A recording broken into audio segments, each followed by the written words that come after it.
I wanted to talk about your spiritual agriculture concept.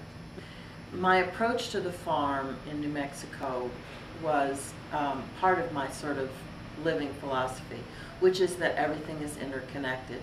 And then through biodynamic farming, organic farming, and a basic spiritual practice that means that everything is interconnected, it seemed to me that that was true with the soil, with the air, with the rain, the plants themselves.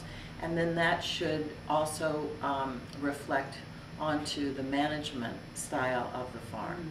And also that everything is interconnected, so I wanted people to have a great deal of respect for the land. And in some ways it's like a walking meditation. I try to, without getting any too religious or proselytizing, but just basically taking a small core group. When you're working in the summer, you have a slightly larger group of field hands and everything. But I found in general that everybody tended to work really well together. How did you end up in New Mexico? I moved from California to New Mexico in 1993. But then I found this property with Shirley McLean put me onto, because she was looking for property in New Mexico.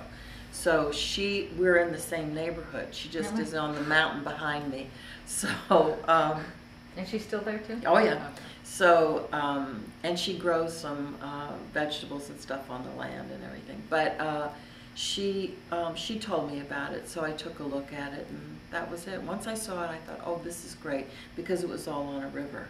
So it has a very kind of pastoral look to it. Did you come up with any of the blends yourself for any of the products that you use? I came up with the spilanthes, or if you were to take a small piece of spilanthes, the inside of your mouth would suddenly feel like it had fur growing, and you would salivate. So the idea was it flushed out a lot of the bacteria within the mouth. The Intensev formula is the same basic formula that's also in the body butter and the body wash, which and the body. We love.